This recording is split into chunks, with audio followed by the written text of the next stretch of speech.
اس طرح کی مزید اسلامی ویڈیوز دیکھنے کے لیے ہمارے اس چینل اٹرنل ڈاکٹرین کو سبسکرائب کریں۔ شکریہ۔ میرا مالک اللہ، میرا رازق اللہ، میرا محافظ اللہ، میرا مددگار اللہ، میرا پشت پناہ اللہ، میرا دوست اللہ۔ یہ دوستی ہے اللہ کی جو لب لباب ہے، حاصل ہے ایمان کا، اسی کا نام ولایت ہے۔ اولیاء اللہ کے سروں پر سینگ نہیں ہوتے، جس کے دل میں ایمان راسخ ہو چکا ہو وہی اللہ کا ولی ہے، جسے اللہ پر یقین ہو چکا ہے وہی اللہ کا ولی ہے، جسے یقین ہے اللہ میرے ساتھ ہے، میرا مددگار، میرا پشت پناہ، میرا ساتھی، میرا دوست، میرا محبوب، میرا محب۔ اللہ اہل ایمان سے محبت کرتا ہے۔ واللہ یحب الصادقین، ان اللہ یحب الذین یقاتلون فی سبیلہ صفا کانہم بنیان مرصوص۔ اللہ محبت کرنے والا، اہل ایمان محبوب، اور اہل ایمان محبت کرنے والے اللہ محبوب۔ والذین آمنوا اشد حبا للہ۔ آپ تصور کیجئے جسے یہ رشتہ ایمان یا رشتہ ولایت حاصل ہو جائے، الا ان اولیاء اللہ لا خوف علیہم ولا هم یحزنون، آگاہ ہو جاؤ، اللہ کے دوستوں کے لیے نہ کوئی خوف ہے نہ کوئی حزن ہے۔ اور میں بیان کر چکا تھا، خوف اور حزن کے خاتمے ہی کا نام امن ہے۔ زوال خوف، زوال حزن۔ یہ خوف اور حزن کیوں آتے ہیں بار بار؟ اللہ تخافوا ولا تحزنوا، دونوں آ گئے۔ الا ان اولیاء اللہ لا خوف علیہم ولا هم یحزنون، پھر وہی دو۔ وہ کیوں ہے؟ خوف ہوتا ہے کسی مستقبل کی بات کا، یہ نہ ہو جائے، وہ نہ ہو جائے، یہ نقصان نہ پہنچ جائے، یہ تکلیف نہ ہو، یہ غضب نہ آ جائے، خوف ہے مستقبل سے۔ حزن ہے یہ کیوں ہوا، یہ نہیں ہونا چاہیے تھا، یہ میرا فلاں چیز میرے ہاتھ سے جاتی رہی ہے، فلاں موقع نکل گیا، اب بیٹھے ہوئے ہیں اندر ہی اندر کوڑ رہے ہیں، صدمہ ہے اور رنج ہے۔ اور جو اللہ پر ایمان رکھتا ہے وہ جانتا ہے ما اصاب من مصیبت فی الارض ولا فی انفسکم الا فی کتاب من قبل ان نبرأها ان ذلک علی اللہ یسیر لکی لا تعصوا علی ما فاتکم ولا تفرحوا بما آتاکم واللہ لا يحب كل مختال فخور۔ اس زمین میں یا تمہاری جانوں میں کوئی تکلیف، کوئی مصیبت نہیں آ سکتی سوائے اس کے کہ جو اللہ نے لکھ دی ہو، اس سے پہلے کہ وہ ظاہر ہو۔ جس کو یہ حقیقت معلوم ہو گئی اس کو یہ طرز عمل اختیار کرنا چاہیے، جو چیز چھن جائے، جاتی رہے، چھوٹ جائے، اس پر افسوس نہ کرو۔ کس نے چھینی؟ دوست نے۔ دوست کے فیصلے پر شکایت، دوستی کو بٹا لگا رہے ہو، سرے تسلیم خم ہے جو مزاج یار میں آئے۔ اگر دوستی ہے تو پھر تو تمہیں گردن جھکانی چاہیے کہ ہر ساقی ہماری عین الطاف، جو بھی میرا ساقی میرے پیالے میں ڈال دے اس کا کرم ہے، جو اس کی طرف سے آئے اس پر کوئی رنج نہیں، کوئی صدمہ نہیں، کوئی غم نہیں، کوئی شکایت نہیں، کوئی شکوہ نہیں، اور جو ہوگا وہ اس کے اذن کے بغیر نہیں ہوگا، اور اس کا اذن ہوگا تو یقیناً میرے لیے خیر ہی خیر ہے، چاہے وہ ناگوار شے ہو، بظاہر مجھے اچھی نہ لگ رہی ہو، میری شارٹ سائٹڈنس میں مجھے وہ نظر آ رہی ہے کہ میرے لیے بری ہے، لیکن قرآن نے کہا ہے عسیٰ ان تکرہوا شیئا وہو خیر لکم وعسیٰ ان تحبوا شیئا وہو شر لکم واللہ یعلم وانتم لا تعلمون۔ ہو سکتا ہے تم کسی چیز کو ناپسند کرو درحال کہ اسی میں تمہارا خیر ہو، اور ہو سکتا ہے تم کسی چیز کو پسند کرو درحال کہ اس میں تمہارا شر ہو۔ اللہ جانتا ہے، تم نہیں جانتے۔ جب مجھے یہ بات معلوم ہو گئی میں نے اپنا معاملہ اللہ کے حوالے کیا، سپردم بے تو مایا خیش را اتانی حساب کم و بیش را۔ اے رب جو تو چاہتا ہے وہ ہو، تیرے علم میں جو شے میرے لیے خیر ہے وہ ہو جائے، میری کوئی پسند نہیں، میری کوئی چاہت نہیں، یہ ہے راضی برضائے رب۔ اکبر الہ آبادی نے اسے کہا ہے رضائے حق پہ راضی رہ۔ یہ حرف آرزو کیسا؟ خدا خالق، خدا مالک، خدا کا حکم تو کیسا؟ جب میں آ گیا بیچ میں، میری پسند، میری مرضی، میری خواہش، میری چاہت، یہی تو شرک ہے۔ ما شاء اللہ کان وما لم یشاء لم یکن۔ جو اللہ نے چاہا وہ ہوا، جو اس نے نہیں چاہا نہیں ہوا، اختیار اس کا ہے، میرا تو نہیں۔ رضائے حق پہ راضی رہے، یہ حرف آرزو کیسا؟ خدا خالق، خدا مالک، خدا کا حکم تو کیسا؟ اقبال نے اسے کہا ہے فارسی میں، اب آپ کہیں اس کا ترجمہ بھی کرو تو وہ مجھے ذرا اس وقت کچھ بہت ہی بدذوقی کسی بات نظر آئے گی۔ جائیے پوچھئے کسی سے جسے فارسی آتی ہو۔ برو کشید ز پیچا کے ہست بود مرا چوک دہا کے مقام رضا کشود مرا۔ مجھے تو تمام پیچ و خم سے نکال دیا اس مقام رضا نے۔ میں راضی برضائے رب ہوں، جو فیصلہ اس کا میں اس پر راضی۔ تو کہاں کا حزن اور کس کا خوف؟ یہی زوال حزن اور زوال خوف، یہی ہے امن، یہ نتیجہ ہے ایمان کا۔ مسلمانوں پر جو زوال آنا شروع ہوا خلافت راشدہ کے بعد سے، ایک زوال اسلام کا شروع ہو گیا، اگرچہ مسلمانوں کا تو عروج جاری رہا۔ دور بنو امیہ میں، دور بنو عباس میں دنیاوی اعتبار سے سطوت، شان اور شوکت بڑھتی چلی گئی، لیکن اسلام جو ہے اس کے اندر زوال شروع ہو گیا۔ سب سے پہلا زوال کیا آیا؟ وہ خلافت کہ جو مسلمانوں کو اپنے میں سے کسی بہترین شخص کا انتخاب کر کے جس کا تعین ہونا چاہیے تھا، وہ خلافت موروثی عہدہ بن گئی، خاندانی بات بن گئی، قبائلی بات بن گئی۔ یہ ہمارے زوال کا پہلا مظہر تھا۔ بہرحال اس کے بعد رفتہ رفتہ ہمارے تصورات بھی کچھ محدود ہوتے چلے گئے، ہوتے ہوتے بات یہاں تک پہنچی کہ عبادت کا مطلب ہے نماز، روزہ، حج اور زکوٰۃ۔ اب پہلی بات تو یہ سوچئے، کیا انسان ہر وقت نماز پڑھتا ہے، ہمیشہ روزہ رکھتا ہے؟ جب اللہ کہہ رہا میں نے تو پیدا ہی کیا میری عبادت کے لیے، کوئی اور کام اگر وہ کر رہا ہے تو وہ میرے مقصد تخلیق کے خلاف کر رہا ہے۔ وما خلقت الجن والانس الا لیعبدون، میں نے تو جنوں اور انسانوں کو صرف اس لیے پیدا کیا کہ میری عبادت کریں۔ تو اصل میں بات کیا ہے؟ یہ نماز، روزہ، حج اور زکوٰۃ یہ بھی عبادات تو ہیں، اصل عبادت کچھ اور ہے۔ اصل عبادت کیا ہے؟ آپ کہتے ہیں غلام کو، غلام پچھلے زمانے کا تصور کیجئے، یہ ایسا نہیں تھا جیسے آپ کسی کو ملازم رکھ لیں۔ آج امپلائر امپلائی ریلیشن شپ یہ اور ہے۔ آپ نے کسی کو ملازم رکھا ہے، فرض کیجئے دہاڑی پر رکھا ہے، وہ 8 گھنٹے کام کرے گا، پھر چھٹی کرے گا، اس کے بعد وہ آپ کا کوئی تابع نہیں ہے، آپ کا غلام نہیں ہے، بلکہ آپ کا بھی ایک ہی ووٹ ہوگا، جب الیکشن ہوگا اس کا بھی ایک ہی ووٹ ہوگا۔ تو اصل میں غلام جو ہوتا تھا وہ ہمہ وقت، ہمہ تن، ہمہ جہد، ہمہ وجوہ بندگی کرتا تھا، اطاعت کرتا تھا۔ ملازم کہہ سکتا تھا کہ میرے تو اوقات ختم ہو گئے۔ آپ نے کسی کو رکھا خانسامہ کی حیثیت سے، اور فرض کیجئے ابھی فلش سسٹم نہیں آیا تھا تو بیت الخلاء جو ہے آپ جس طرح کے ہوتے تھے سب کو یاد ہے، کسی دن بھنگن نہیں آئی، آپ کہیں اس سے خانسامہ سے کہ ذرا جاؤ بیت الخلاء صاف کراؤ، وہ صاف کہے گا صاحب میں تو خانسامہ ہوں، میں آپ کو کھانا پکا کر دینے کا پابند ہوں، میں یہ آپ کا بیت الخلاء صاف کرنے کا تو پابند نہیں ہے، کہے گا کہ نہیں کہے گا؟ لیکن غلام نہیں کہہ سکتا۔ غلام تو ملکیت ہے، وہ 24 گھنٹے کا مطیع ہے، جو کام کہا جائے کرنے پر مجبور ہے، انکار نہیں کر سکتا۔ اور آپ کو معلوم ہو ایک اور بات ہونی چاہیے کہ غلام تو خود مملوک ہوتا ہے، اس کی ملکیت کوئی نہیں ہوتی۔ آقا نے کوئی اگر کوٹھڑی دے دی ہے کہ تم رات کو اس میں سو جایا کرو تو کیا وہ اس کوٹھڑی کا مالک ہو گئے؟ آقا نے کوئی چارپائی دے دی ہے اس پر سویا کرو تو کیا چارپائی کا مالک ہو گئے؟ نہیں، قتل نہیں، خود مملوک ہے۔ اور پچھلے زمانے میں غلاموں کا معاملہ کیا تھا؟ آقا جب چاہے ذبح کر دے، قتل کر دے، کوئی مقدمہ نہیں بنے گا، نہ 302 کا نہ 304 کا۔ کیوں؟ جیسے آپ کی بکری آپ کی ملکیت تھی، آپ نے ذبح کیا، گوشت کھا لیا، کوئی پوچھ سکتا ہے آپ سے؟ میری بکری تھی بھائی، میں نے ذبح کیا، Who are you to ask me؟ اسی طرح غلام میری ملکیت ہے، میں نے قتل کر دیا، میں نے اپنا نقصان کیا ہے نا۔ میں اس غلام کو فروخت کرتا تو کچھ پیسے مل جاتے مجھے، لیکن اختیار میرا ہے، میں نے اسے قتل کر دیا۔ اس معنی میں اللہ کا غلام بن جانا، اللہ کا بندہ بن جانا۔ یہ بندہ جو ہے یہ فارسی کا لفظ ہے، عبد عربی کا لفظ ہے۔ عبد سے عبادت بنا، بندے سے بندگی بنا۔ چنانچہ شیخ سعدی کا شعر ہے مشہور، جو مسجدوں میں پہلے لکھا جایا کرتا تھا۔ آج کل تو ہمارا نئی قسم کی مسجدوں کے ڈیزائن بنتے ہیں نا، پچھلے زمانے میں کیا ہوتا تھا؟ اس در کے اوپر چوکٹا بنا ہوا ہے، روز محشر کے جان گداز بود، اولی پرسش نماز بود۔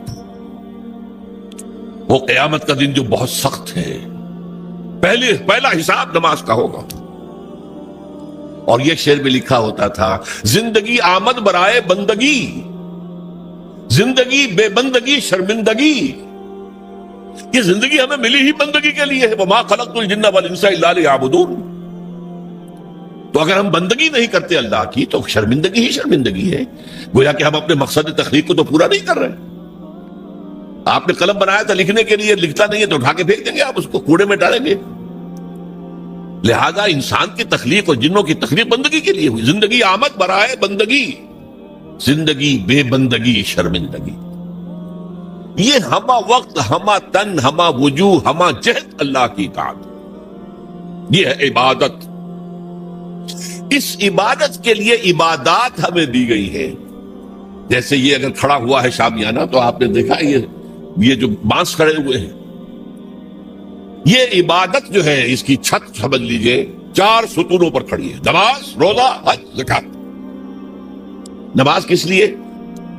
تاکہ 5 مرتبہ تازہ کر لو اللہ سے عہد بندگی، ایاک نعبد و ایاک نستعین. کہیں بھول مت جانا.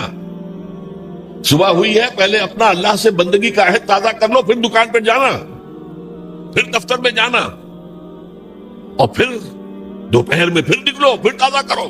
وہ آپ کا لنچ آور ہوگا لیکن اس میں اللہ کو پہلے یاد کرو.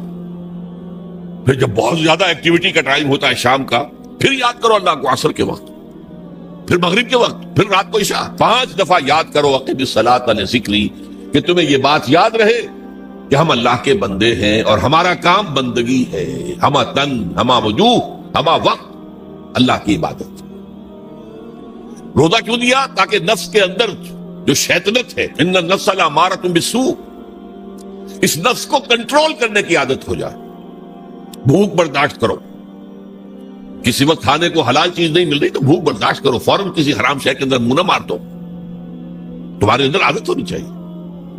پیاس شدید لگی ہوئی ہے تو اگر کوئی صحیح مشروب نہیں ہے تو ایسا نہ کرو کہ کیا کریں یہاں پر تو سوائے جو شراب کا کچھ ملتا ہی نہیں، تو لو شراب ہی پیتے ہیں. اس کے لیے مشق کرانے کے لیے 30 دن صبح سے شام تک جائز مشروب بھی نہ پیو، جائز کھانا بھی نہ کھاؤ، تاکہ تمہارے اندر صلاحیت پیدا ہو جائے کہ باقی 11 مہینوں میں ناجائز سے تو بچو. یہ ہے عبادت کے ساتھ ان عبادات کا تعلق. ایک بڑی ہمارے اندر جو ہے نفس کی خواہش، دولت پرستی، اس کو نکالنے کے لیے صدقہ، خیرات، انفاق، خرچ کرو خرچ کرو خرچ کرو، تاکہ یہ دولت کی محبت دل میں سے کھرچی جائے. اور یہ تینوں حکمتیں جمع کرنی ہے حج کے اندر.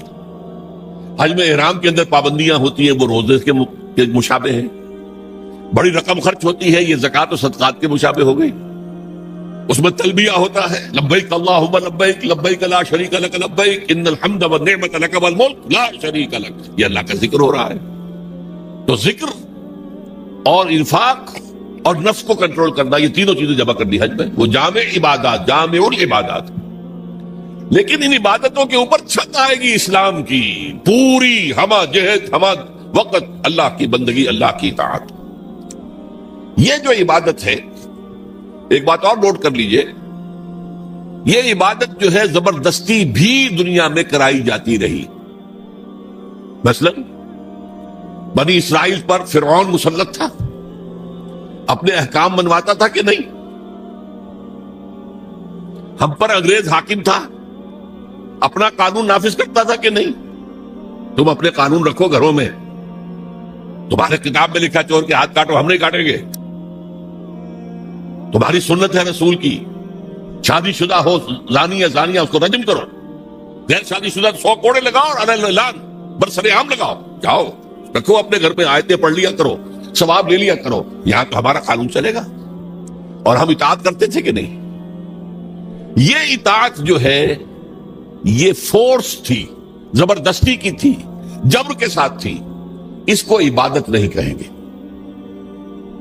عبادت وہ اطاعت ہے اللہ کی اور اس کے رسول کی جو اپنی دلی آمادگی سے کی جائے، اللہ اور اس کے رسول کی محبت میں سرشار ہو کر کی. یہ ڈائمنشن جو ہے عبادت کی کہ محبت اس کا جزو لازم ہے. اللہ لا ایمان لمن لا محبت له. دیکھو جس کے اندر محبت نہیں ہے اللہ کے اس کے رسول کے، اس کا کوئی ایمان نہیں. اللہ کا عشق، اللہ کے رسول کا عشق، اس سے سرشار ہو کر اللہ کی اطاعت، اللہ کے رسول کی اطاعت پوری زندگی میں، یہ عبادت ہے. اور اس میں نوٹ کیجئے، اس عبادت میں اللہ کی اطاعت بھی ہے، رسول کی اطاعت بھی ہے. نماز آپ پڑھتے ہیں کیسے پڑھتے ہیں؟ جیسے رسول نے سکھائی صلی اللہ علیہ وسلم. صلو کما رأیتمونی اصلی، نماز ایسے پڑھو جیسے مجھے دیکھتے ہو کہ میں پڑھتا ہوں. صحابہ نے حضور کو دیکھا، تابعین نے صحابہ کو دیکھا، تبع تابعین نے تابعین کو دیکھا.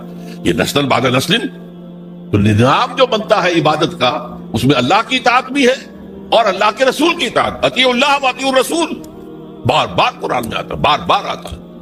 اور میں نے آپ کو بتایا کہ بہت سے رسولوں کی دعوت تو آئی ان اعبدوا اللہ ما لکم من الہ غیرہ، لیکن اسی کو دوسری جگہ پر بیان کیا گیا ان اعبدوا اللہ و اطیعون، اللہ کی عبادت کرو اور میری اطاعت کرو. تو ہمہ تن ہمہ وقت ہمہ وجوہ اللہ کی بندگی، اللہ کی اطاعت رسول کے طریقے پر، یہ ہے عبادت. اس کے لیے ہمیں پیدا کیا گیا. اب اس میں ابھی تک کی جو باتیں تھیں وہ تو ذرا میٹھی تھی، ذرا کڑوی بات بھی آ جائے.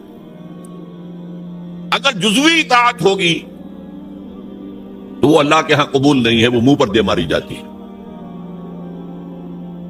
آپ کہیں نماز کا حکم اللہ نے دیا ہے، یہ میں پڑھتا ہوں اور اسی طرح پڑھتا ہوں جیسے کہ حضور پڑھتے تھے، ٹھیک ہے بھائی، لیکن اللہ نے سود کو حرام کیا ہے، بھائی یہ تو مجبوری ہے میری، میں کیا کروں، اس کے بغیر تو کاروبار چلتا نہیں.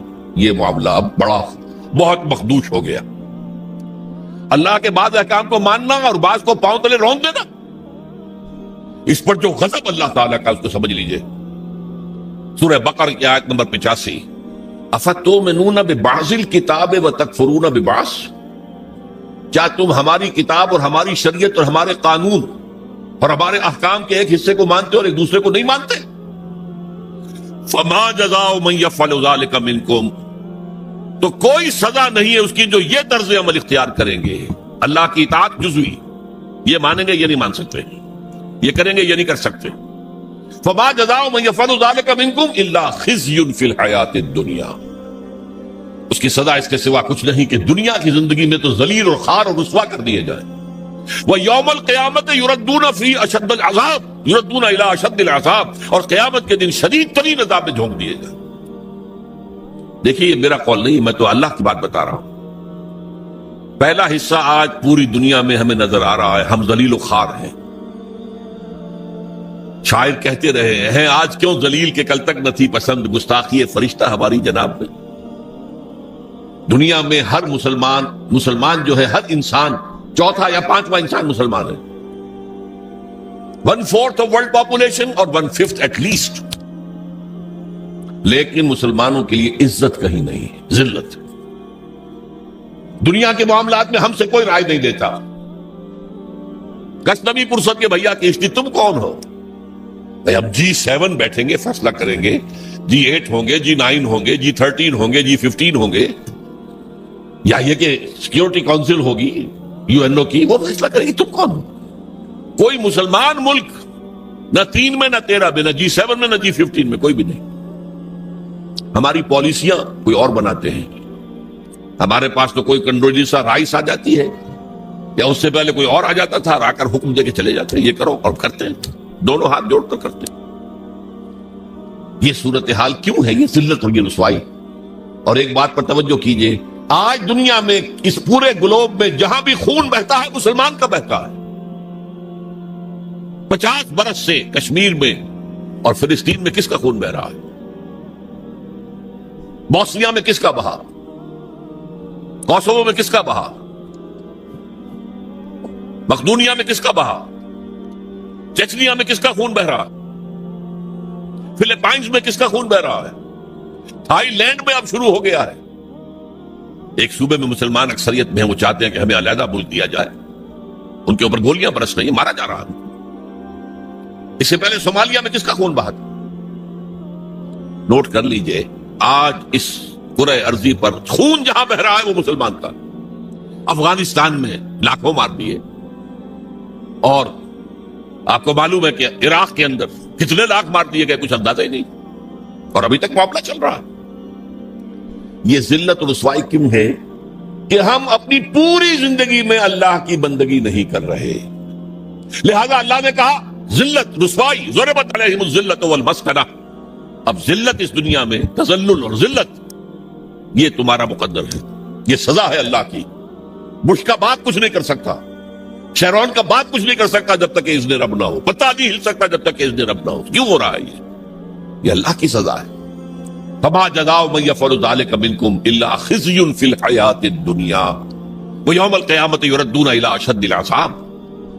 جو لوگ بھی یہ روش اختیار کریں کہ دین کا ایک حصہ قبول سر آنکھوں پر اور ایک حصہ پاؤں تلے، ان کی سزا اس کے سوا کچھ نہیں کہ دنیا کی زندگی میں ذلیل و خوار کر دیا جائے اور آخرت کی زندگی میں قیامت کے دن شدید ترین عذاب میں جھونک دیا جائے.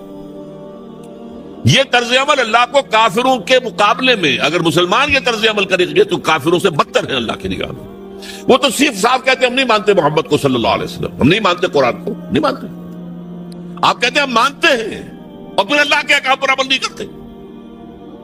یہ چیز وہ ہے جو اللہ تعالیٰ کو کفر کے مقابلے میں زیادہ ناپسندیدہ. یہی وجہ ہے قرآن میں کہا گیا منافقت جسے ہم کہتے ہیں, ان المنافقین فی الدرک الاسفل من النار, منافقین جو ہیں جہنم کے سب سے نچلے طبقے میں ہوں گے, کافروں سے بدتر ہوں گے, کافروں کے نیچے ہوں گے. کیوں کہتے وہ ہیں کہ ہم ایمان رکھتے ہیں اللہ پر, ہم ایمان رکھتے ہیں اللہ کے رسول پر, ہمیں عشق ہے اللہ کے رسول سے. دیکھو ہم نعتیں پڑھتے ہیں, دیکھو ہم حج کے لیے جاتے ہیں, دیکھو ہم عمرے کرتے ہیں, دیکھو رمضان میں کتنی چہل پہل ہمارے یہاں ہو جاتی افطاری کے وقت, دیکھو مسجدیں بھری ہوتی ہے تراویح میں. لیکن بھائی وہ اسلام کا قانون کہیں نافذ ہے؟ کہیں اسلامی احکام کی تنفیذ ہے؟ تمہاری یہ ادھوری اور جزوی عبادت اللہ کو قبول نہیں ہے. اللہ جو ہے بہت غیور ہے, جسے آپ کہتے ہیں نا پیکج ڈیل. پیکج ڈیل کیا ہوتا ہے؟ ٹیک اٹ اور لیو اٹ. ہمیں تمہاری کوئی ضرورت نہیں ہے, اللہ تو غنی ہے عن العالمین. ہمارا دین لینا ہے پورا لو ورنہ دفاع ہو جاؤ. یا ایھا الذین آمنوا ادخلوا فی السلم کافہ, اہل ایمان اسلام میں داخل ہو پورے کے پورے سموچے. جزوی اسلام اسلام نہیں ہے, جزوی عبادت عبادت نہیں ہے, جزوی بندگی بندگی نہیں ہے, بلکہ ڈٹائی ہے. ڈٹائی اللہ کے ساتھ مذاق ہے. قرآن مجید میں آیا ہے نا, یہ لوگ جو ہیں یخادعون اللہ والذین آمنوا وما یخدعون الا انفسهم, یہ دھوکہ دینا چاہتے ہیں اللہ کو اور اہل ایمان کو, حالانکہ دھوکے اپنے آپ کو ڈالا ہوا. تو پہلی بات بڑی سخت ہو گئی. اسی لیے اقبال کہتا ہے چبی گویم مسلمانم بلرزم کہ دانم مشکلات لا الارا. میں جب کہتا ہوں میں مسلمان ہوں تو مجھ پر لرزہ طاری ہوتا ہے, اس لیے کہ مجھے معلوم ہے لا الہ الا اللہ کہہ دینا آسان ہے, اس پر پورا اترنا بہت مشکل. اللہ کی ہمہ تن, ہمہ وقت, ہمہ وجوہ, ہمہ جہت اطاعت, رسول کی اطاعت کے ذریعے سے یہ عبادت ہے جس کے لیے کہ ہمیں پیدا کیا گیا. اب صورتحال اس وقت کیا ہے؟ ظاہر بات ہے کہ میں اور آپ یہاں پر اللہ کا شریعت نافذ ایک دم تو نہیں کر سکتے, لیکن ہماری عبادت جو ہے وہ تو ادھوری ہو گئی. ہم اس ملک کے فرد ہیں, ہم شہری ہیں, ہم ووٹ ڈالتے ہیں, ہم لوگوں کو چنتے ہیں, وہ جا کر جو ہے حکومتیں بناتے ہیں. لیکن حکومت وہ ہے جو اللہ کے احکام کو نافذ نہیں کر رہی, جس کو کہا گیا وَمَن لَّمْ يَحْكُم بِمَا أَنزَلَ اللَّهُ فَأُولَٰئِكَ هُمُ الْكَافِرُونَ, جو اللہ کی اتاری ہوئی شریعت کے مطابق فیصلے نہیں کرتے وہی تو کافر ہیں. تم نے کسے کافر سمجھا ہے؟ بتوں سے تجھ کو امید ہے, خدا سے نو امیدی. مجھے بتا تو صحیح اور کافری کیا ہے؟ کافری تو یہی ہے وَمَن لَّمْ يَحْكُم بِمَا أَنزَلَ اللَّهُ فَأُولَٰئِكَ هُمُ الْفَاسِقُونَ وَمَن لَّمْ يَحْكُم بِمَا أَنزَلَ اللَّهُ فَأُولَٰئِكَ هُمُ الظَّالِمُونَ.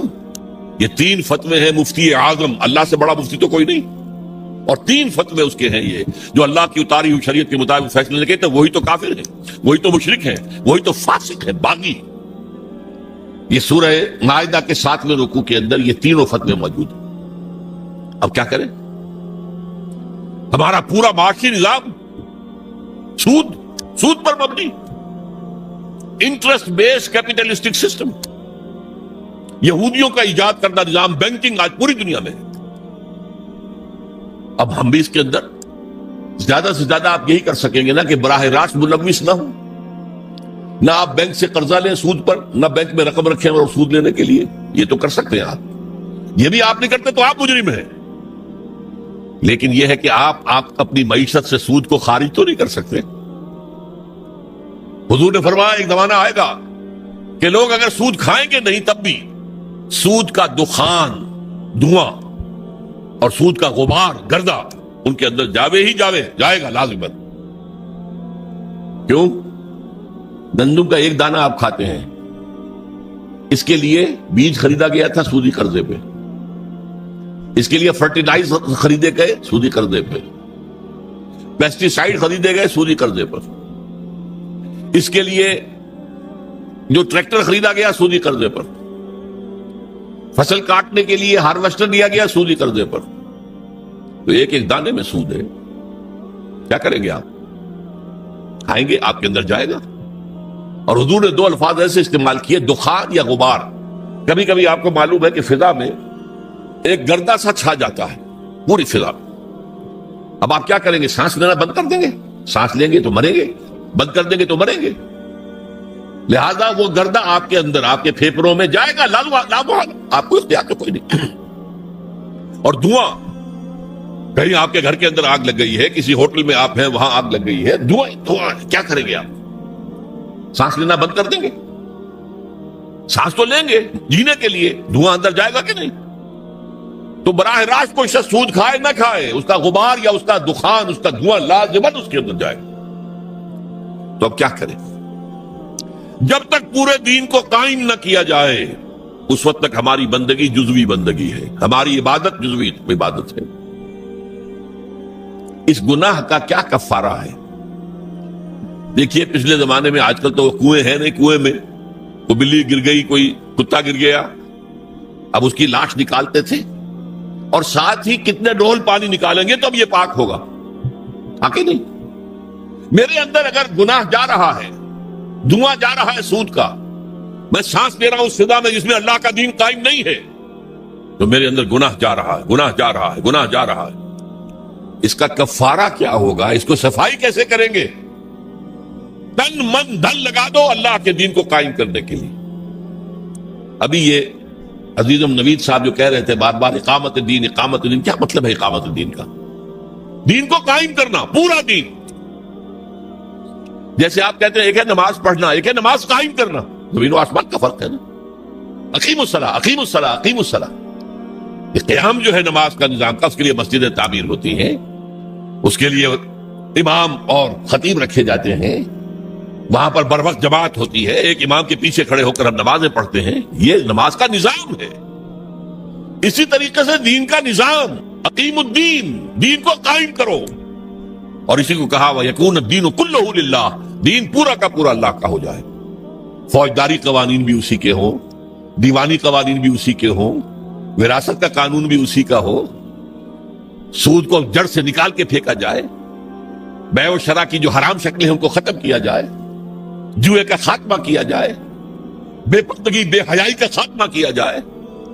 یہ سارا کام اگر آپ کریں تو اس میں جو تن لگے گا، جو من لگے گا، جو آپ کا دھن لگے گا، جو آپ کا وقت لگے گا، یہ کفارہ ہے کہ جزوی بندگی کی وجہ سے جو گناہ ہو رہا ہے اس کا کفارہ ہو جائے گا. اگر آپ یہ نہیں کرتے تو اس کا مطلب یہ کہ آپ بھی اسی نظام کے حامی ہیں. وہ دیکھیے جو کہا تھا نا بش نے یا اس کے سیکریٹری پاول نے 11 ستمبر 2001 کو، آر یو ود اس اور اگینسٹ اس، یاد ہے؟ اور ہمارا کمانڈو صدر اور وہ پتاشے کی طرح بیٹھ گیا تھا آپ کے ساتھ. جی اللہ بھی یہ کہتا تم میرے ساتھ ہو یا میرے خلاف ہو، نو گرے ایریا ان بٹوین، یا میرے ساتھ ہو میرے وفادار ہو.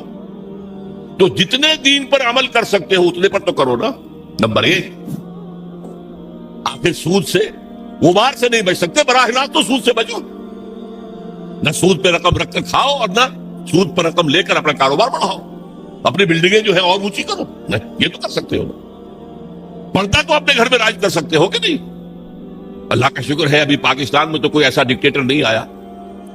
اگر کوئی زیادہ وقت مل گیا ہماری شامت اعمال سے اس شخص پرویز مشرف کو تو شاید وہ وقت بھی آ جائے کہ پردے پر پابندی کر دی جائے، کوئی عورت برقع نہیں پہنے گی. ہو چکا ہے دنیا میں، محسن ممالک میں ہوا. مصطفیٰ کمال پاشا جو آئیڈیل ہے اس کا، اس نے یہی تو کیا تھا. پردہ ختم، انگریزی لباس پہننا لازم، عربی میں نہیں اذان دے سکتے ہو نہ نماز پڑھ سکتے، ترکی زبان میں نماز پڑھو، ترکی زبان میں اذان. یہ سارا کمال عطا ترک نے کیا تھا، اور اس نے آتے ہی کہا تھا کہ میرا آئیڈیل وہ ہے. یہ تو اللہ کو معلوم ہے کل کیا ہونا ہے. بڑے بڑے جبار اور بڑے بڑے طاقتور لوگ آئے ہیں اور آج نسیم منسیاں ہیں. کہاں گیا وہ فیلڈ مارشل ایوب خان؟ کہاں گیا وہ یحییٰ خان؟ کہاں گیا بھٹو؟ کہاں گیا ضیاء الحق؟ تو بڑے بڑے تنتنے والے، بڑے بڑے دبدبے والے لوگ آئے ہیں، وہ سب نسیم منسیاں ہو گئے. تو میں نہیں کہہ سکتا کہ اس کے لیے ابھی کتنے دن ہیں. اللہ تعالیٰ کی طرف سے اگر مہلت اسے ملے گی تو ہماری شامت اعمال کی وجہ سے ملے گی. اس لیے کہ حضور نے فرمایا ہے, کس قدر پیاری حدیثیں یاد آ گئی, اعمالکم اعمالکم, تمہارے اپنے عمل تم پر حاکم ہو جاتے ہیں. تم خود بے ایمانی کرتے ہو تو بے ایمانی تمہارے حاکم ہوں گے. تم خود سودی لین دین میں ملوث ہو تو سود کا نظام ہی تمہارے اوپر رہے گا. اعمالکم اعمالکم. اور ایک اور حدیث میں آیا ہے, کما تکونون کذالک یؤمر علیکم, جیسے تم خود ہوگے ویسے تمہارے حکمران جو ہے وہ حاکم بنا دیے جائیں. اسی لیے جو نوید صاحب کہہ رہے تھے, پہلے اپنے آپ کو بدلو. ان اللہ لا یغیر ما بقوم حتی یغیروا ما بانفسہم. خدا نے آج تک اس قوم کی حالت نہیں بدلی, نہ ہو جس کو خیال آپ اپنی حالت کے بدلنے کا. اس کے لیے کیا طریقہ کار ہوگا وہ میں بعد میں عرض کروں گا. ابھی میں نے 2 نقطے بتائے. لا الہ الا اللہ کا تقاضا کیا ہے؟ اللہ کی ہمتن, ہمہ وقت, ہمہ وجوہ, ہمہ جہت, اطاعت رسول کے ذریعے. اسی کا نام عبادت ہے. اسی کے لیے اللہ فرماتا ہے کہ جنوں اور انسانوں کو میں نے پیدا کیا. جیسے میں نے کہا تھا, نماز تو ہر وقت نہیں پڑھتے آپ. جو پابندی سے پڑھتا ہے وہ بھی 2-2.5 گھنٹے ہی 24 گھنٹے میں لگتے ہوں گے نا اس کے نماز میں. باقی 21.5 گھنٹے کیا کرے گا؟ عبادت کرے گا. یعنی جو کام کرے گا شریعت کے دائرے میں کرے گا. یہی عبادت ہو رہی ہے. کمائی کرے گا حلال ذریعے سے کرے گا, کھانا کھائے گا حلال کھائے گا. یہ پوری زندگی کے تمام کام عبادت ہیں اگر اللہ کے قانون کے مطابق کیے جائیں. یہی بغاوت ہیں اگر اللہ کے قانون کے خلاف کیے جائیں. اور دوسری بات میں نے آپ کو بتائی, یہ عبادت جزوی اللہ کو قبول نہیں ہے, بلکہ جزوی عبادت وہ تو منہ پر دے ماری جائے گی, جاؤ دفع ہو جاؤ, ٹیک اٹ اور لیو اٹ, یا ہمارا دین قبول کرو یا چھوڑ دو. اس کا جزوی معاملہ نہیں ہو سکتا. 50% مانتے ہیں یا 30% یا 33%. چلو 33% پہ پاس ہو جاتے ہیں نا بچے, ہمیں بھی 33% پہ پاس کر دو. اللہ کے ہاں یہ بات نہیں ہے. ٹیک اٹ اور لیو اٹ. اور اس کا عبادت کا حق صحیح معنی میں کب ادا ہوگا؟ جب پورا نظام اللہ تعالیٰ کے حکم کے مطابق قائم کر دیا جائے. تعزیرات ہوں, سزائیں ہوں, اللہ کی شریعت کے مطابق ہوں. دولت کی تقسیم ہو معاشرے میں, اللہ کے قانون کے مطابق ہو. اللہ کا نظام پوری زندگی کے اوپر غالب ہو جائے. اس کی جد و جہد اگر آپ کریں گے, اس کی کوشش کریں گے, اس میں تن من دھن لگائیں گے, تو یہ اس گناہ کا کفارہ ہو جائے گا جو ایک باطل نظام کے تحت رہنے سے خود بخود ہمارے اندر جا رہا ہے. گناہ جا رہا ہے, سود جا رہا ہے, ہر سانس کے ساتھ کفر جا رہا ہے ہمارے اندر. وَمَن لَّمْ يَحْكُم بِمَا أَنزَلَ اللَّهُ فَأُولَٰئِكَ هُمُ الْكَافِرُونَ. یہ 2 باتیں واضح ہو گئی. لا الہ الا اللہ کا تقاضا کیا ہے, اور اس کی تکمیل کب ہوتی ہے؟ جبکہ پورا نظام زندگی اللہ کے قانون کے مطابق قائم ہو. اب آئیے محمد الرسول اللہ صلی اللہ علیہ وسلم, اس کا تقاضا کیا ہے؟ دیکھیے, پہلی تو بات ہے اطاعت. رسول کی بھی اطاعت ہوگی, اطیعوا اللہ واطیعوا الرسول, اطاعت کرو اللہ کی, اللہ کے رسول کی. لیکن اس کو میں نے شامل کر دیا عبادت کے اندر. اللہ کی اطاعت رسول کی اطاعت کے ذریعے سے ہوگی, تو اس کو بریکٹ کر دیا میں نے. اللہ کی اطاعت رسول کی اطاعت, یہ مل کر عبادت بن گئی. دوسرا اصل تقاضا کیا ہے بحیثیت امت, یہ سمجھ لیجیے آپ. رسول کس لیے بھیجے جاتے تھے؟ لوگوں کے سامنے اللہ کے دین کو پیش کرنا, دعوت دینا, تبلیغ کرنا, اور کوشش کرنا کہ اللہ کا دین قائم ہو جائے. اس لیے آتے تھے نا. اب حضور پر رسالت اور نبوت ختم, انسان تو ختم نہیں ہو گئے. ان کو یہ دعوت کون دے گا؟ یہ ہے رسول کے امتی ہونے کی حیثیت سے ہمارا فرض. قرآن مجید میں اس کے لیے کہا گیا ہے, اصطلاح ہے شہادت علی الناس, لوگوں پر حجت قائم کر دینا, تاکہ قیامت میں لوگ یہ نہ کہہ سکیں کہ اللہ ہمیں تو تیرا دین کسی نے پہنچایا ہی نہیں, ہم سے حساب کتاب کائے گا. میری بات سمجھ لیجئے. اگر کوئی دین پہنچا دے, اس کا حق ادا کر دے, اب ان کے پاس کوئی عذر نہیں ہوگا. اسی لیے فرمایا سورہ نساء میں, رسلا مبشرین ومنذرین لئلا یکون للناس علی اللہ حجۃ بعد الرسل وکان اللہ عزیزا حکیما. ہم نے اپنے رسولوں کو بھیجا بشارت دینے والے بنا کر. اللہ کی عبادت کرو گے تو بشارت ہے, راح و ریحان و جنت النعیم, اللہ تعالیٰ تمہیں اپنی جنتوں میں داخل کرے گا. اللہ کی عبادت سے سرکشی کرو گے تو پھر جہنم ہے, فماواہ جہنم وساءت مصیرا, اس کا ٹھکانہ جہنم ہے. تو وہ بشیر بھی تھے نذیر بھی تھے، لیکن حاصل کیا تھا؟ اللہ یکون للناس علی اللہ حجۃ بعد الرسل، رسولوں کے آنے کے بعد لوگوں کے پاس کوئی عذر باقی نہ رہ جائے۔ اللہ ہمیں معلوم نہیں تھا، نہیں، ہر امت کے خلاف اس کا رسول کھڑا ہو کر گواہی دے گا پہلے قیامت کے دن، جسے آپ کہتے ہیں سرکاری گواہ، پروزیکیوشن وٹنس۔ اے اللہ، تیرا جس پیغام آیا تھا میرے پاس، میں نے انہیں پہنچا دیا تھا، اب اگر انہوں نے عمل نہیں کیا تو یہ ذمہ دار ہے۔ دے کانٹ پلیڈ اگنورنس، یہ نہیں کہہ سکتے ہمیں تو بتایا ہی نہیں گیا، میں نے بتا دیا تھا۔ یہ ہے ان کے خلاف شہادت بڑھے گی کہ اب یہ ذمہ دار ہے۔ بہت سادہ سی بات آپ کو سمجھا دوں مثال سے، آپ اپنے کسی عزیز کو کوئی پیغام بھیجتے ہیں، کل شام تک یہ کام میرا ضرور کر دینا کر دینا کر دینا کر دینا ورنہ مجھے بہت نقصان ہو جائے گا۔ کسی آپ نے ایلچی کے ہاتھوں، پیغام بر کے ہاتھوں یہ پیغام بھیجا، وہ کام نہیں ہوا، آپ کا نقصان ہو گیا۔ اب آپ غصے میں بھرے ہوئے اپنے اس عزیز کے پاس گئے، میں نے تمہیں یہ پیغام بھیجا تھا، تم نے یہ کام نہیں کیا، میرے نقصان کا ذمہ دار کون ہے؟ تم ہو۔ اگر وہ یہ کہہ دے بھائی مجھے تو آپ کا پیغام کسی نے پہنچایا ہی نہیں، اب کوئی غصہ آپ کا رہ جائے گا اس کے خلاف؟ آپ پتاشے کی طرح بیٹھ جائیں گے نا، غصہ ختم۔ اب غصہ کس پر آئے گا؟ اس پیغام پر آؤ، بھلے آدمی تجھے میں نے پیغام پر بنایا تھا کہ پیغام پہنچانا، تم نے نہیں پہنچایا، میرے نقصان کے ذمہ دار تم ہو۔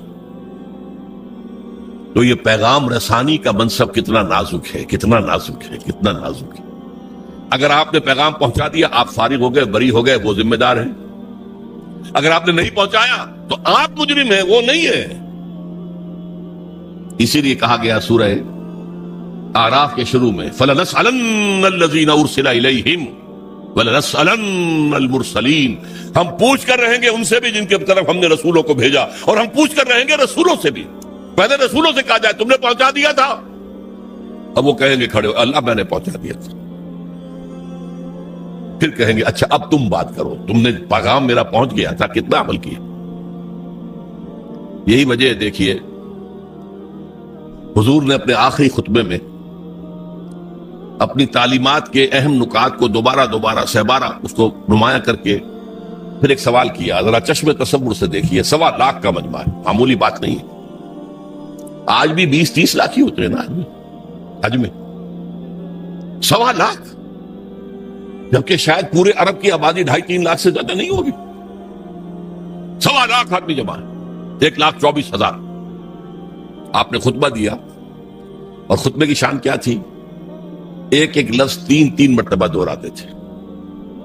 لاؤڈ سپیکر تو تھا نہیں، تھوڑے تھوڑے فاصلے کے اوپر، جیسے مکبر ہو جاتے ہیں نماز با جماعت میں، اگر لاؤڈ سپیکر نہیں ہے تو وہ مکبرین کھڑے ہیں۔ حضور نے ایک بات ادھر کہی، اب مکبرین نے آگے پہنچانی شروع کر دی، دوسری بات سامنے رخ کر کے کہی، دوسری مرتبہ وہی بات، اب سامنے والوں نے پہنچانا شروع کر دیا، تیسری مرتبہ بائیں طرف دیکھتے ہوئے کہی، اب بائیں والوں نے پہنچانا شروع کر دیا۔ آخر میں ایک سوال کیا، الا هل بلغت، لوگوں میں نے پہنچا دیا یا نہیں؟ پورے مجمع نے کہا بیک آواز، انا نشهد انك قد بلغت رسالتا ونصحت الامتا وبلغت رسالتا واديت الامانتا وكشفت الغمتا۔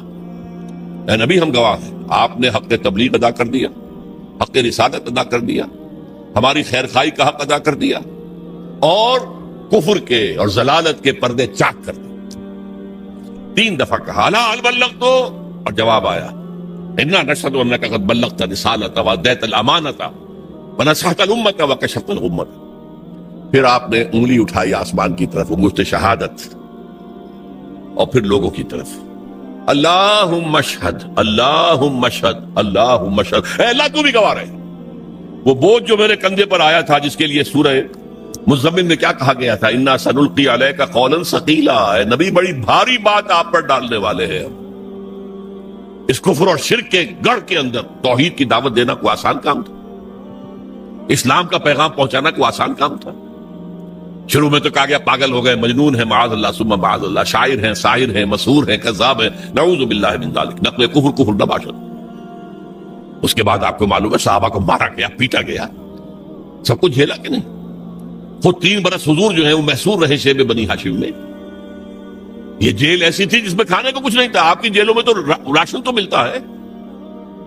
بہرحال یہ ساری سختیاں جھیل کر حضور نے دین کو غالب کیا۔ یہ کام کیا، لیکن اس وقت آپ نے کیا فرمایا؟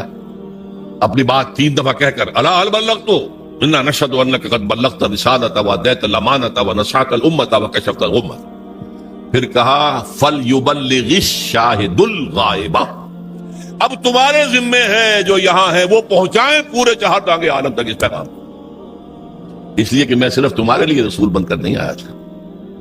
وما ارسلناک الا کافۃ للناس بشیرا ونذیرا، اے نبی ہم نے نہیں بھیجا ہے آپ کو مگر پوری نوع انسانی کے لیے بشیر اور نذیر بنا کر. آپ واحد رسول ہیں اللہ کے، واحد. ویسے کہا جاتا 313 رسول آئے ہیں قرآن مجید میں، جن کا ذکر ہے وہ تو 28-29 ہیں انبیاء اور رسل، لیکن یہ کہ کہا جاتا ہے نبی تو آئے ہیں 1.25 لاکھ، جتنے کہ حجۃ الوداع میں موجود تھے صحابہ، اور رسول آئے ہیں 313 جتنے کہ بدر کے میدان میں مجاہد موجود تھے. بہرحال حضور نے فرمایا میں تو پوری دنیا کے لیے رسول بنا کر بھیجا گیا، میں نے تمہیں پہنچا دیا، تم پہنچاؤ آگے، تاکہ میں تمہارے خلاف گواہ بنوں گا قیامت کے دن. اے اللہ میں نے انہیں پہنچا دیا تھا. Now they are responsible, they are accountable. اور تمہیں یہی گواہی دینی ہوگی، اے اللہ تیرے رسول نے جو ہمیں پیغام پہنچایا تھا آپ نے پوری دنیا میں پھیلا دیا. اس مضمون کے لیے لفظ شہادت آتا ہے قرآن میں، اس لیے کہ شہادت کا لفظ جو ہے وہ رسالت کی اصطلاح کے طور پر ہے. یا ایھا النبی انا ارسلناک شاہدا وبشیرا ونذیرا وداعیا الی اللہ باذنہ وسراجا منیرا. سورہ مزمل میں فرمایا انا ارسلنا الیکم رسولا شاہدا علیکم کما ارسلنا الی فرعون رسولا. جو ہے محمد آپ شاہد ہیں ان پر، دنیا میں آپ گواہی دیں گے اسلام کی اپنے قول سے اپنے عمل سے. قیامت میں آپ کھڑے ہو کر اللہ کی بارگاہ میں عدالت اخروی میں آپ پروزیکیوشن وٹنس کی حیثیت سے ہوں گے. آپ کہیں گے اے اللہ میں نے انہیں بات پہنچا دی تھی، اب یہ جواب دے. They are responsible, they are accountable. یہ فرض ہے امتی ہونے کی حیثیت سے جو ہم پر عائد ہوتا. دیکھیے میں نے یہاں لفظ سنت کا استعمال نہیں کیا. عام طور پر سنت کو ہم سمجھتے ہیں عبادات کے ضمن میں، وضو میں سنتیں کتنی ہیں، فرض کتنے ہیں، اور ہر رکعت میں فرائض کیا کیا ہیں وغیرہ وغیرہ. اصل میں اتباع ہے وہ لفظ جس کے بارے میں قرآن میں فرمایا گیا کہ قل ان کنتم تحبون اللہ فاتبعونی یحببکم اللہ. اے نبی ان سے کہہ دیجئے اگر تم اللہ سے محبت کرتے ہو تو میرا اتباع کرو، اللہ تم سے محبت کرے گا. یہ اتباع کسے کہتے ہیں؟ پیروی کرنا، پیچھے پیچھے چلنا. اتباع، اتباع میں وہ شے بھی آ جائے گی جس کا حکم دیا، اور وہ شے بھی جس کا حکم نہیں دیا لیکن آپ نے کیا. اتباع محبت کے جذبے سے سرشار ہو کر، اللہ اور اس کے رسول کی محبت سے سرشار ہو کر، ہما وقت، ہما تن، ہما وجوہ، ہما جہت اطاعت اللہ کے اس کے رسول کی. یہ عبادت ہے، یہ لا الہ الا اللہ کا تقاضا ہے. اور اللہ کے رسول پر ایمان لانے کا تقاضا کیا ہے؟ جس طرح حضور نے 23 برس، غور کیجئے، جب آپ کے پاس وحی شروع ہو گئی اور آپ حکم آ گیا یا ایھا المدثر قم فانذر وربک فکبر، اے لحاف میں لپٹ کر لیٹنے والے صلی اللہ علیہ وسلم اب کھڑے ہو جاؤ، کمر کس لو، لوگوں کو خبردار کرو کہ اللہ کے حضور میں حاضر ہونا پڑے گا، وہاں جواب دہی کرنی پڑے گی، اور اپنی رب کی کبریائی کا اعلان کرو. اللہ اکبر، اللہ سب سے بڑا ہے، اللہ کی بات سب سے اونچی ہونی چاہیے. لتکون کلمۃ اللہ ہی العلیٰ.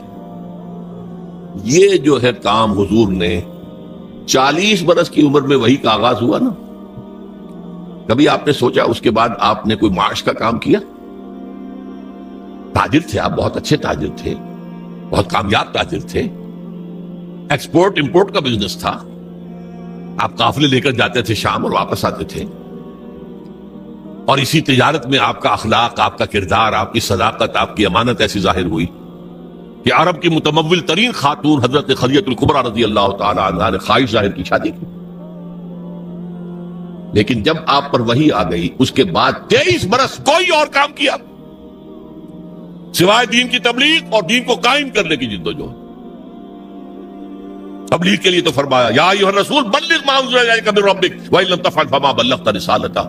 اے رسول صلی اللہ علیہ وسلم پہنچا دو جو کچھ بھی نازل ہوا ہے تم پر تمہارے رب کی طرف سے، اگر نہیں کرو گے تو رسالت کا حق ادا نہیں ہوگا۔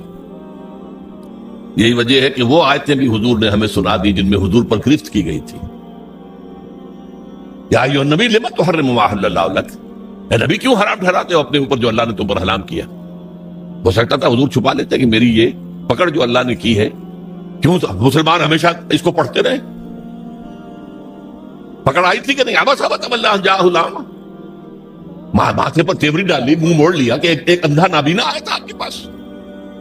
وما یدریک لعلہ یزکی او یذکر فتنفعہ الذکرہ، اس کے لیے لفظ عتاب استعمال کیا حضور نے۔ عبداللہ ابن ام مکتوم کی شان میں یہ آیات نازل ہوئی ہیں۔ اس کے بعد جب بھی آتے تھے وہ نابینا صحابی عبداللہ ابن مکتوم تو حضور کیا فرمایا؟ مرحبا بالذی عاتبنی اللہ فیہ، آؤ بھائی خوش آمدید میرے اس ساتھی کے لیے جس کے ضمن میں اللہ نے مجھ پر عتاب فرمایا، عاتبنی اللہ فیہ، عتاب کیا مجھ پر۔ وہ آیتیں بھی قرآن میں ہے کہ نہیں؟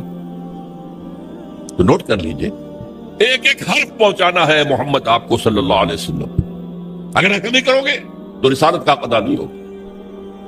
اب یہی کام امت کے ذمے کر کے آپ گئے صلی اللہ علیہ وسلم۔ اس میں پہلا دور وہ ہے جو آپ کے صحابہ نے جانیں دے دی، قربان کر دی، کہاں کہاں کوئی شہید ہوا، کوئی ایران میں، کوئی عراق میں، کوئی شام میں، کوئی خراسان میں، کوئی ہندوستان میں آ کے شہید ہوئے، اس لیے اللہ کا دین غالب ہو، اللہ کا پیغام پہنچ جائے۔ دور صحابہ اور تابعین کے بعد عام مسلمان جو ہیں وہ تو دنیا پرستی کے اندر لگ گئے بدقسمتی سے، خلافت ملوکیت میں بدل گئی۔ پھر یہ کام، یہ جھنڈا کس نے بلند رکھا؟ وہ صوفیاء کرام نے بلند رکھا۔ معین الدین اجمیری رحمت اللہ علیہ کیوں آئے تھے اجمیر میں؟ حالانکہ وہ راجپوتوں کی طاقت کا گڑھ، رائے پتھورا کا مرکز۔ شیخ علی اجمیری تو لاہور میں اس وقت آئے تھے جہاں لاہور اسلامی حکومت میں شامل ہو چکا تھا، لیکن معین الدین اجمیری تو اس وقت آئے ہیں جبکہ یہ پورا راجستھان جو ہے راجپوتوں کی سرزمین، اور اس میں رائے پتھورا پرتھوی راج بہت سخت، بہت زبردست، اور وہاں جا کر بیٹھ گئے ہیں۔ 90,000 ہندو ان کے ہاتھ پر ایمان لائے۔